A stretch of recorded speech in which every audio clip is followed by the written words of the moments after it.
কারো ইন্ধনে ক্রসফায়ারের নামে তাকে হত্যা করা হয়েছে। র্যাব বলছে নিহত শফিক ছিলেন একজন ডাকাত।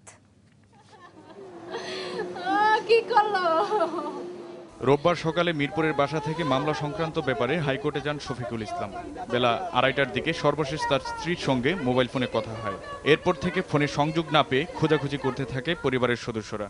সন্ধ্যার পর শফিক ক্রসফায়ারে নিহত হয়েছে বলে অপরিচিত নাম্বার থেকে ফোনে একের পর এক খবর আসতে থাকে স্বজনদের কাছে। কোর্টের কাজ শেষ করার পরে আমার আম্মুরও ফোন দিছে। ফোন দেওয়ার পরে যে লোক কেস হয়েছে ওনারা ফোন দিছে আমার আব্বুর কাছে। ফোন দিয়ে বলতেছে যে মীমাংসা করবো, আপনারা আসেন, আপনি আসেন। পরে উনি 2টার দিকে ফোন করে বলে কি যে চেয়ারম্যানটা তো নাকি শুনলাম র্যাবে ধরে নিয়ে গেছে, ক্রস ফায়ার দিতেছে। আপনারা শুধু এটাই তদন্ত করেন, সুষ্ঠু তদন্ত যাতে বাইরে আসে। কেন এরকম হলো? আমার স্বামী তো ওইখানে যাওয়ার কোনো প্রশ্নই আসে না, ওইখানে তো আবার কিছুই নাই।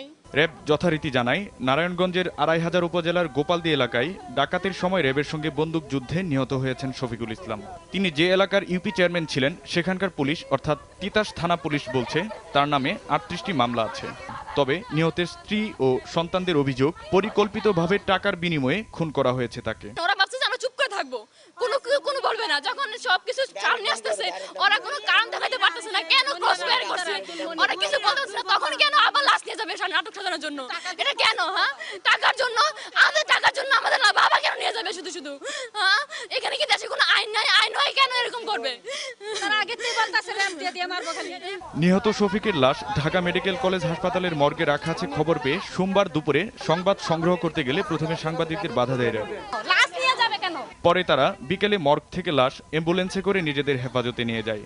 এ সময় স্বজনরা লাশের সঙ্গে যেতে চাইলে কিছু দূর এগিয়ে গিয়ে নামিয়ে দেওয়া হয় তাদের।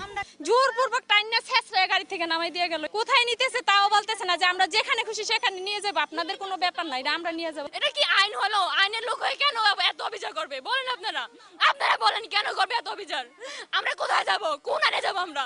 এই কথিত ক্রসফায়ার নিয়েও ক্যামেরার সামনে কথা বলতে রাজি হননি র্যাব কর্মকর্তারা। রনক হাসান, দেশ টিভি, ঢাকা।